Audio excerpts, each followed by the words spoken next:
अब आपका next topic है disease and disorder of the kidney.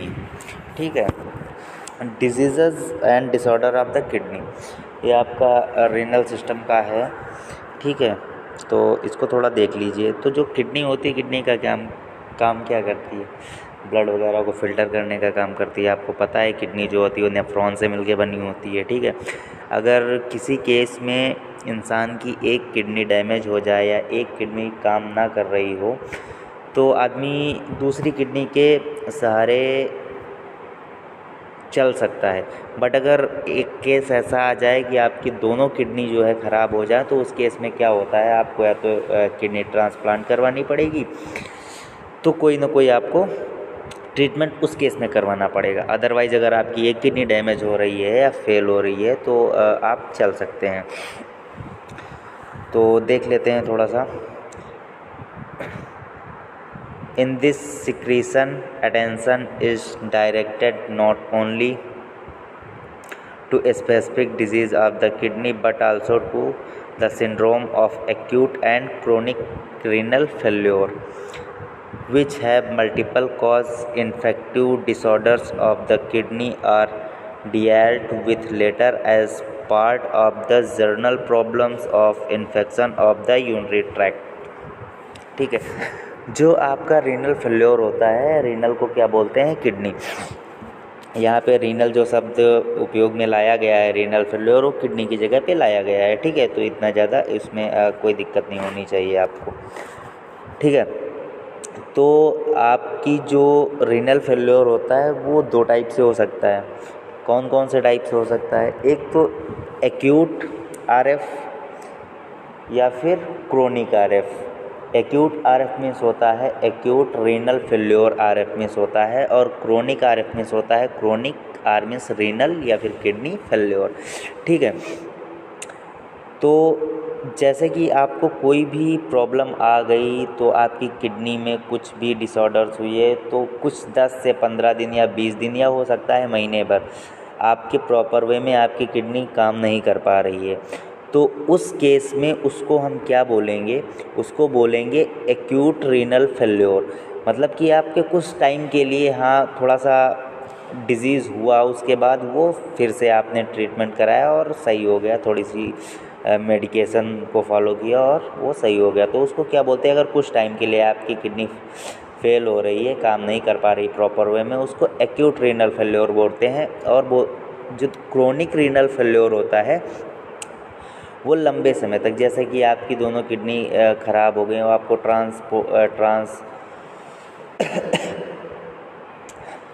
आपको जो है किडनी में बहुत ज़्यादा दिक्कत आ गई, हो सकता है 6 महीने या साल भर आपकी किडनी ने प्रॉपर वे में काम नहीं किया, तो उस केस में आपको डॉक्टर के पास जाना पड़ेगा और ऑर्गन जो है लेके इंस्टॉल करवाना पड़ेगा आपको किडनी का।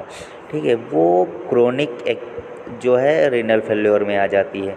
तो आपको पता चल गया कि क्रोनिक रीनल फेल्योर क्या होता है, एक्यूट रीनल फेल्योर क्या होता है।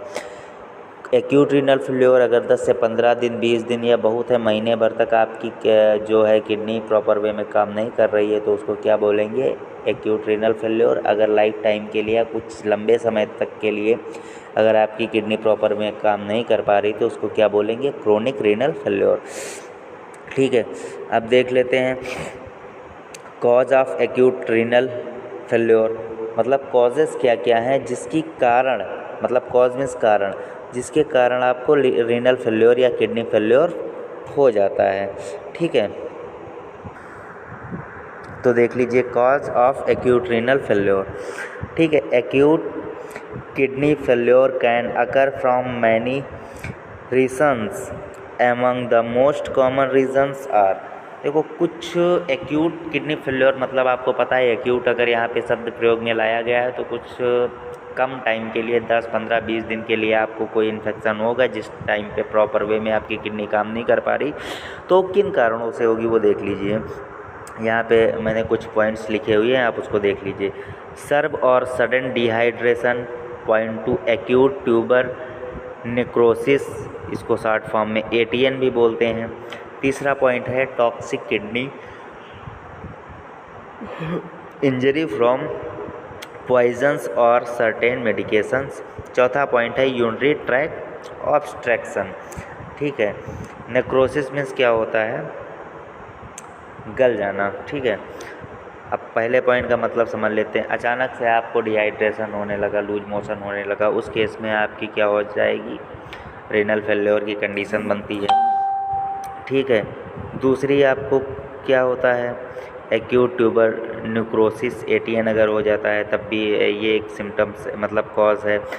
Toxic kidney injury from poison और सर्टेन मेडिकेशंस, जैसे कि पॉइजन आपने खा लिया तो इसकी कारण से आपका रीनल फेल्योर हो जाएगा, या मेडिकेशन कोई आपने खा ली जो ज़्यादा टॉक्सिक हैं तो उसके कारण भी हो सकता है। यूरिनरी ट्रैक ऑब्स्ट्रक्शन, अगर आपको यूरिनरी ट्रैक में कोई ऑब्स्ट्रक्शन रुकावट आ रही है, बाथरूम वगैरह नहीं टाइम पे हो रही है, ठीक है, आपका जो भी यूरिन है वो अच्छे से प्रॉपर वे में फ़्लो करके नहीं निकल रहा है, या काफ़ी टाइम लग रहा है, या कोई भी रुकावट आ रही है, उस केस में भी आपका जो है क्या हो जाएगा, रीनल फेल्योर हो जाएगा। अब तीसरा हेडिंग देख लीजिए, reduce blood flow can damage your kidney of the following conditions can lead to describe blood flow to your kidney.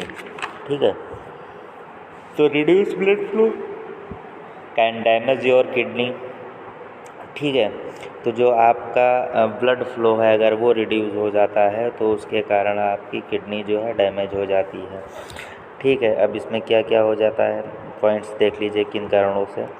Low blood pressure हो गया आपका, बर्स हो गया, बर्न में आपको पता ही है क्या होता है, डिहाइड्रेशन अभी आपको मैंने कॉज बताया, कॉजेज़ में होमोडियरेज। ठीक है, ये septic shock, serious illness, surgery, ये सब क्या है, इन कारणों से क्या हो जाता है, इन कारणों से भी आपका जो है रीनल फेल्योर हो जाएगा। ठीक है,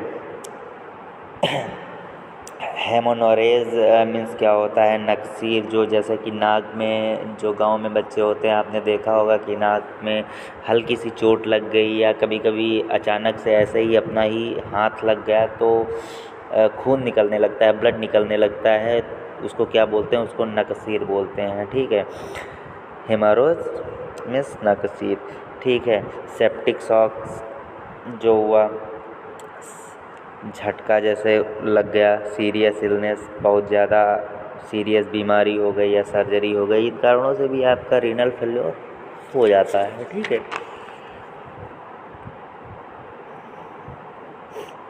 अब सिम्टम्स देख लीजिए। अभी तक आपने कॉजेज़ देखा कि किन कारणों से रीनल फेल्योर हो जाता है, अब सिम्टम्स देख लीजिए। Symptoms of acute renal failure, यहाँ पे क्रोनिक रीनल फेल्योर की बात नहीं की जा रही, यहाँ पे अभी तक बात की जा रही एक्यूट रीनल फेल्योर की।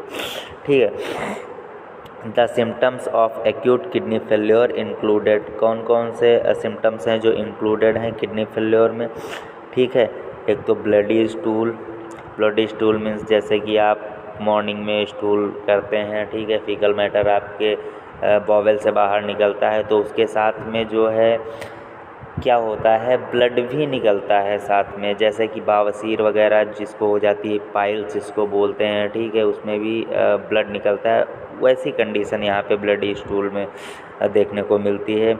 ब्रेथ ऑर्डर, ठीक है, ब्रेथ ऑर्डर में क्या होता है, सांस में दुर्गंध, मतलब आप अगर सांस लेंगे तो आपको बदबू महसूस होगी। Pain between ribs and hips, ठीक है, पेन कहाँ कहाँ होगा, रिब्स एंड हिप्स में। रिब्स मीन्स होती है पसली, हिप्स मीन्स होता है कूल्हा, मतलब कमर के नीचे वाला हिस्सा जिसको कूल बोलते हैं। ठीक है, वहाँ पे पेन होगा। हैंड ट्रेमर, ठीक है, हाथ झटके, ठीक, नाउजिया होगी, मतलब वोमिटिंग फील होगी, ठीक, वोमिटिंग होगी, हाई ब्लड प्रेशर होगा, a metallic taste in your mouth, metallic taste आपको पता ही है, ठीक है, आपके माउथ में लगेगा।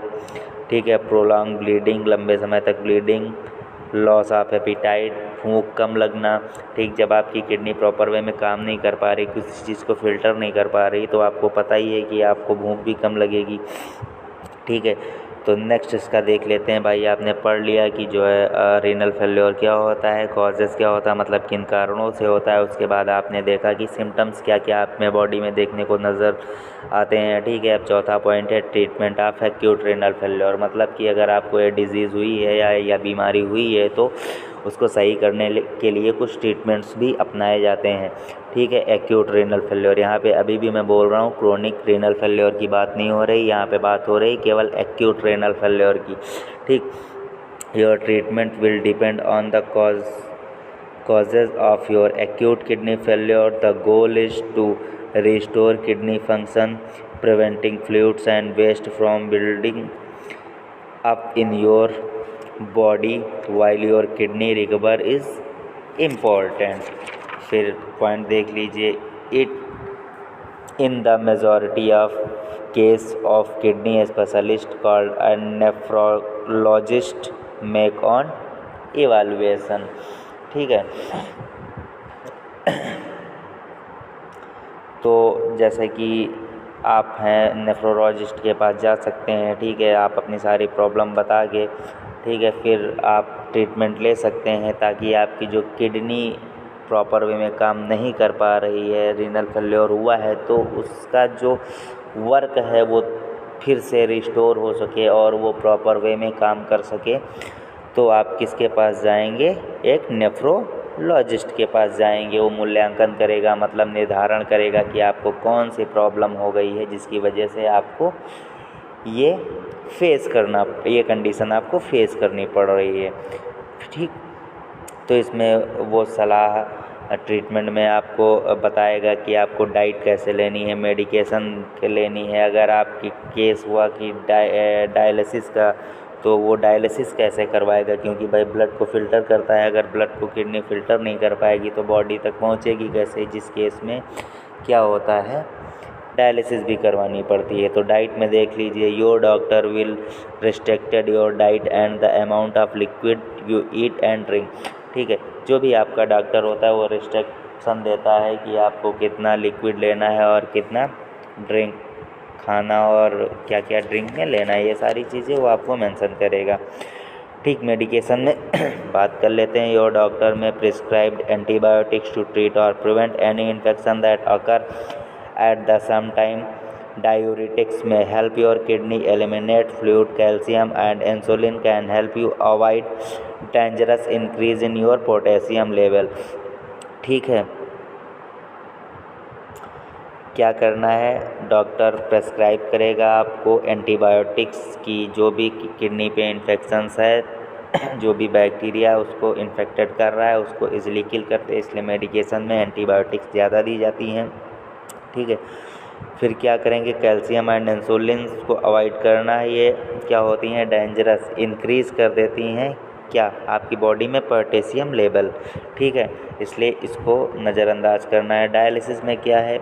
You may need dialysis but it's not always necessary and it will likely only be temporary. Dialysis involves diverting blood out your body into a machine that filter out of waste the clean blood then returns your body, ठीक है। ये एक permanently आप इसको नहीं use कर सकते हैं, कुछ केस में आप इसको यूज़ कर सकते हैं, ठीक है। ये क्या काम करता है? ये डायलिसिस करने की एक तरह की मशीन होती है जो आपके बॉडी से ब्लड को अंदर लेती है और फिल्टर करती है, और जो भी आपकी बॉडी में वेस्ट मटेरियल है, ठीक है, उसको क्या कर देती है? रिमूव कर देती है और पुनः बॉडी को क्या करती है? एक प्योर फॉर्म में ब्लड देती है। जैसे कि आपके किडनी जो है फ़िल्टर करने का काम कर रही थी और यहाँ पे आपके एक्यूट रीनल फेल्योर हो चुका है जिससे आप इन्फेक्टेड हैं, जिस कारणवश क्या होता है, आपका ब्लड फिल्टर्स नहीं हो पाता। उस केस में आप क्या करते हैं? डायलिसिस करवाते हैं, और सेम जैसे आपकी किडनी काम करती थी, सेम ये मशीन वैसे ही काम करती है कि ब्लड को अपने अंदर लेके उसके बाद जो भी उसमें वेस्ट मटेरियल है उसको रिमूव करके और प्योर फॉर्म में ब्लड को प्योरीफाई करके बॉडी तक पहुंचा देती है। Complication of acute renal failure. अब रीनल फेल्योर जब होता है आपके एक्यूट, तो कौन से कॉम्प्लिकेशंस आपकी बॉडी में देखने को मिलते हैं, तो देख लेते हैं। Some of the kidney complications of acute kidney failure included क्या क्या हो जाएगा, क्रोनिक किडनी फेल्योर। धीरे धीरे अगर इसका सही से इलाज नहीं किया गया, आपको मैंने पहले बताया था कि जो एक्यूट रेनल फेल्योर है, एक्यूट आरएफ जिसको बोलते हैं, वो कुछ समय के लिए होता है, 10, 15, 20 या 30 दिन, बहुत ज़्यादा है, इन्फेक्टेड रहेगा, प्रॉपर वे में किडनी काम नहीं करेगी, फिर आप थोड़ा सा ट्रीटमेंट कर लेंगे, उसके बाद जो भी किडनी के फंक्शंस हैं वो रिस्टोर हो जाएंगे। और क्रोनिक क्या होती है, लंबे समय तक बीमारी चलती है, हो सकता है आपकी दोनों किडनियाँ भी खराब हो जाएं। ठीक है, तो क्रोनिक कंडीशन भी आ सकती है, क्रोनिक किडनी फेल्योर हो जाएगा, आपका हार्ट डैमेज हो जाएगा क्योंकि प्रॉपर वे में ब्लड वगैरह मिलेगा नहीं। ठीक है, नर्व सिस्टम आपका डैमेज हो जाएगा, जो सेंसेशन कॉज करती हैं पूरी बॉडी में, कहीं भी इंसान को टच करो तो क्या करती हैं, संदेश ब्रेन तक भेजती हैं कि यहाँ पे आपको किसी ने टच किया है और दर्द हुआ या ठंडा लग रहा है, गर्म रहा, एहसास कराती हैं। तो वही नर्व सिस्टम का क्या काम होता है, ये इम्पल्स को जनरेट करते हैं और इम्पल्स जो होती हैं वो एक मैसेज का काम करती हैं और वो ब्रेन तक पहुंचाता है संदेश को। इन डिस्ट्रेस रेनल फेल्योर, ठीक है, हाई ब्लड प्रेशर हो जाएगा। तो ये सारे कॉम्प्लिकेशंस क्या हैं आपकी बॉडी में देखने को मिलेंगे। अगर कोई डाउट हो तो कांटेक्ट कर लेना। ठीक है बच्चों, अगर ना समझ में आया। Okay, bye bye.